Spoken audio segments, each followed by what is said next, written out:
Bom dia, olá pessoal do oitavo ano, tudo bem? Espero que a quarentena esteja indo tranquila para vocês e também vocês estejam enlouquecendo o pai de vocês, né? Mas vamos lá, a gente não pode esperar acabar a quarentena para voltar os nossos estudos. Então, vamos seguir a partir do módulo 4, que é onde a gente tinha parado antes, e segue a partir dele agora. Ele está na página 479, tá? E nele ele que vai falar sobre o sistema urinário. A gente tem 4 objetos de estudo nesse capítulo. Primeiro, sistema urinário humano. Segundo, o que são excretas. Terceiro, como que a urina vai ser formada. E, em quarto lugar, doenças que vão acometer o sistema urinário ou o sistema excretor. Beleza? Então, tudo bem, vamos lá. O que são excretas? Para que serve o sistema urinário? Tá, o sistema urinário vai servir para eliminar excretas do nosso corpo. Essas excretas são o quê? Excretas são substâncias que vão ser liberadas pelo funcionamento das células, pelo próprio metabolismo delas. Elas vão funcionando e vão liberando essas excretas na corrente sanguínea. Exemplo de excreta, por exemplo, gás carbônico. A gente viu lá no sistema respiratório que as células vão pegar o oxigênio, liberar o gás carbônico na corrente sanguínea. Então ele pode ser considerado uma excreta. Só que ele não é eliminado no sistema excretor, né? Ele é eliminado pelo sistema respiratório. As excretas que a gente vai falar agora, especificamente, são as excretas nitrogenadas. Tá?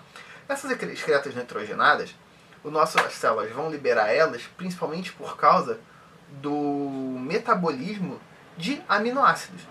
Esses aminoácidos vêm de onde? Das proteínas que a gente come, que a gente viu lá no sistema digestório. Quando a gente falou de alimentação, sistema digestório. Então, esses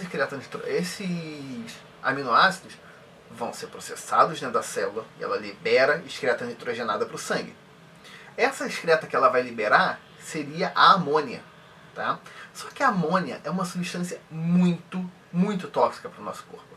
Então, para poupar um pouco o nosso corpinho de todo esse estresse, o que as nossas células fazem? Elas já pegam essa amônia e liberam em forma de ácido úrico. Tá?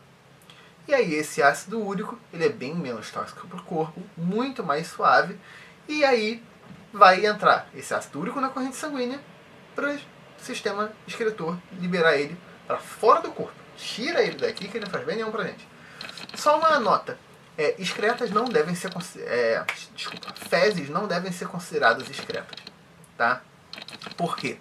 Porque por mais que elas sejam liberadas do nosso corpo e tudo mais, elas não são provenientes das células. Não são células que liberam coisas que vão formar as fezes. Tá? As fezes são restos de alimento que a gente não absorveu direito. Então não entra nessa brincadeira aqui que a gente está estudando agora. Ok? Então beleza. Passa uma página, por favor. Vai lá para 482. Na 482, vocês têm uma ilustração mostrando o sistema excretor humano. Ele vai ser composto por 2 rins que vão ficar aqui embaixo das nossas costelas, das últimas costelas do último par, ou seja, quase aqui em cima do quadril já. Tá? E aí, esses 2 rins, deles vão sair 2 canais, que são os ureteres. Esses canais vão até a bexiga, onde armazena a nossa urina. E da bexiga para fora do corpo, a gente tem um outro canal, que é a uretra, que vai fazer a eliminação dessa urina. E aí, beleza. Os rins, eles vão ser a parte filtradora desse sistema. Então, pode-se dizer até que eles são o mais importante do sistema excretor. Como que ele vai fazer essa filtragem? Primeiro, o sangue vai até os rins. Como? Os vasos sanguíneos vão se dividindo em vasos cada vez menores, até chegar lá naqueles que são muito, muito fininhos, que são os capilares, que a gente falou na outra aula lá, quando a gente falou de sistema circulatório. Tá? E aí, beleza. Esses capilares, eles vão formar estruturas como se fossem uns grumuzinhos, um grupinho muito embolado de vasos sanguíneos, que a gente chama de glomérulo. Tá? O nome é chato, enrola a língua, mas glomérulo, então, é esse grumuzinho feito por esses capilares. Isso não é uma estrutura do rim, isso é uma estrutura do sangue. Tá? Nos rins, a gente vai ter os néfrons. Os néfrons são as unidades filtradoras que vão ter dentro dos rins. Cada rim é formado por milhões de néfrons lá, juntinho um lado do outro. Como vai ser esse néfron? Olha na página 484 que vocês vão ver muito bem o desenho de como um néfron é. Ele vai passar como? Ele vai ter aquele glomérulo formado pelos vasos sanguíneos. Em volta desse glomérulo vai ter uma cápsula glomerular. Essa cápsula glomerular, que vai ficar em volta do glomérulo, é uma estrutura, sim, do néfron, já, tá? E aí ele vai ter essa cápsula que vai fazer o quê? Vai pegar coisas do sangue e mandar para dentro do néfron. Então ele vai tirar água, sais minerais, vai vir algum nutriente de quebra e outras substâncias úteis também, que o nosso corpo não vai querer eliminar, mas vai ser filtrado dali, tá? E aí, dessa cápsula glomerular, o filtrado, ele vai ser chamado de filtrado glomerular, vai passar na parte seguinte, principalmente no túbulo renal, que vai ser a estrutura que vai levar o filtrado glomerular até lá o meio do rim, para depois ir para o ureter, bexiga e tal. Só qual é o lance? No meio do caminho desse túbulo renal, existem mais vasos sanguíneos que vão reabsorver do tubo renal as substâncias úteis, como a água, para não perder água em excesso, e alguns minerais importantes e tudo mais, até vitaminas. E aí vai acontecer que por causa disso, o que vai sair, aquele filtrado final que vai sair do rim, vai ser composto só por um pouco de água e ácido úrico. Acabou, tá? O nosso corpo ele vai reduzir ao mínimo possível a perda de substâncias úteis. Por isso que a gente não tem só os glomérulos renais. A gente vai ter também esses túbulos que vão reabsorver toda essa substância que for útil. Ok? Beleza. Disso tudo, todos esses néfrons vão pegar esse filtrado deles e levar lá para o meio do rim.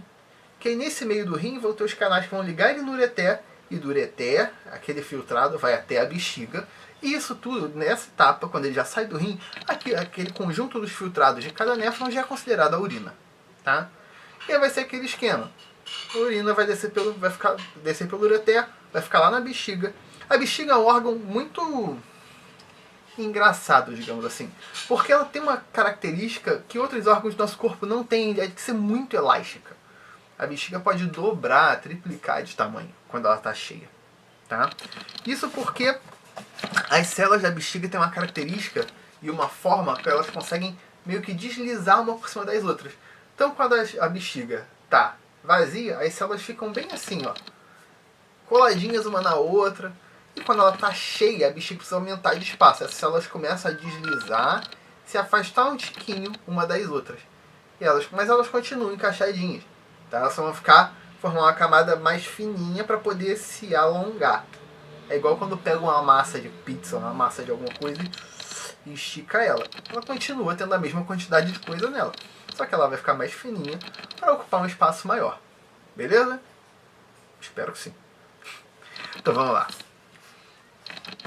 A urina, então, ela vai ser produzida por todo esse processo de filtragem. Só tem uma coisa muito importante. A quantidade de água que vai ser eliminada por essa urina vai depender de alguns fatores do nosso corpo.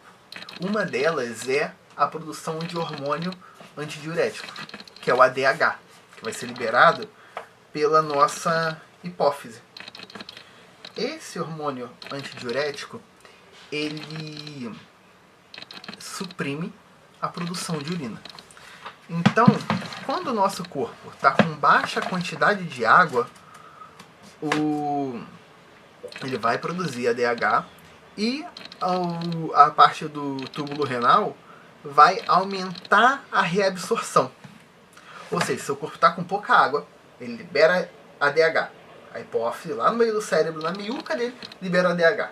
Esse ADH vai para a corrente sanguínea e o glomérulo renal vai filtrar no túbulo renal, onde tem aquela reabsorção. Como tem muito ADH, a reabsorção vai ser alta, vai ter muita reabsorção, tá? E a urina vai sair com pouca água, vai sair aquela urina mais concentrada, mais escura, tá? Se você está bebendo muita água, você está bem hidratado e tudo mais, seu cérebro, sua hipófise, não vai ficar liberando ADH no seu corpo e o seu túbulo renal não vai precisar ficar reabsorvendo tanta água assim, vai poder acelerar ele, ó.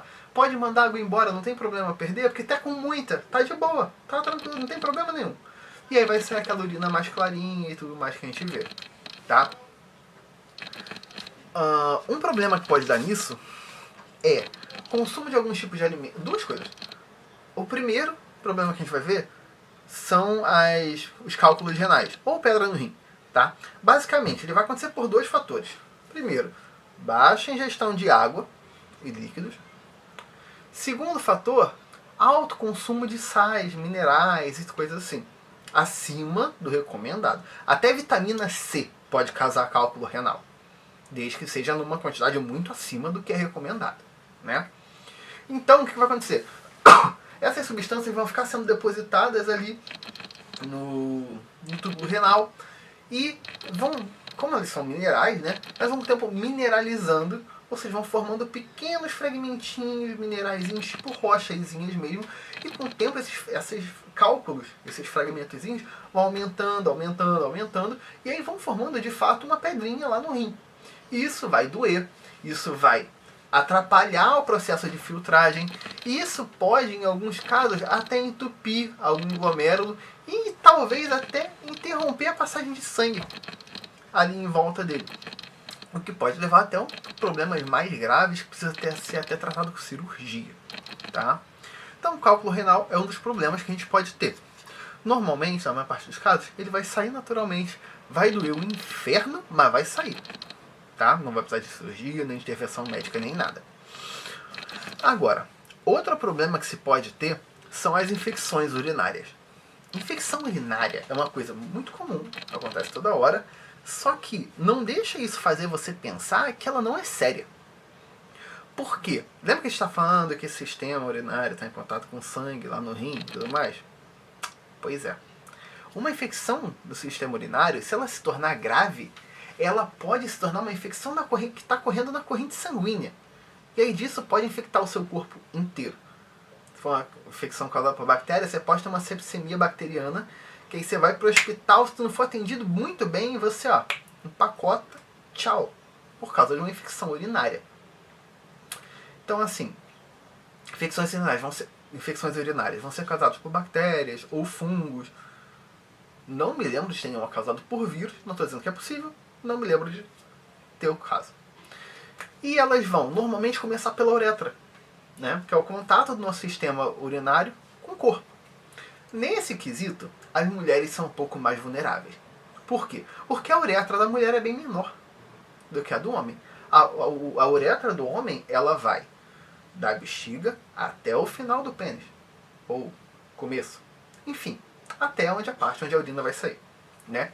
Na mulher, ela vai da uretra até o finalzinho lá do canal da uretra, lá na vagina. Ou seja, ela vai ter um tamanho muito pequeno. Enquanto no homem ela vai ser maior. Né? Qual o tamanho? Não sei, depende de cada um.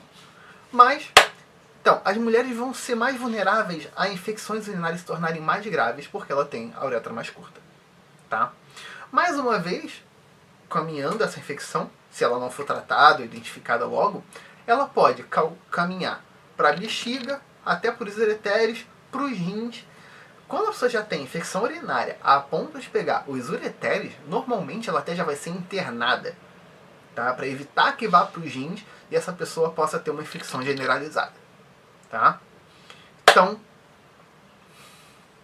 gente, foi isso. A gente já falou do sistema urinário, do que são as excretas, falou das doenças que tem nele, e é isso. Tá? Qualquer dúvida, Renan vai instruir vocês sobre o horário e tudo mais, falar com cada professor de cada matéria. A gente vai atender dentro desse horário, por favor. Pelo amor de Deus, respeitem esse horário. Tudo bem? E agora para vocês, eu vou deixar para vocês fazerem a página 488 da apostila de vocês, tá? Que ela vai estar com os exercícios referentes a esse capítulo. Na próxima aula, a gente vai corrigir esses exercícios, tá? E se tiver alguma das dúvidas que vocês mandaram que seja interessante abordar também nessa próxima aula, a gente vai fazer isso. Tudo bem? Ok? Beijo pra vocês, boa quarentena, bons estudos, não deixe de estudar porque vocês estão em casa. Um abraço.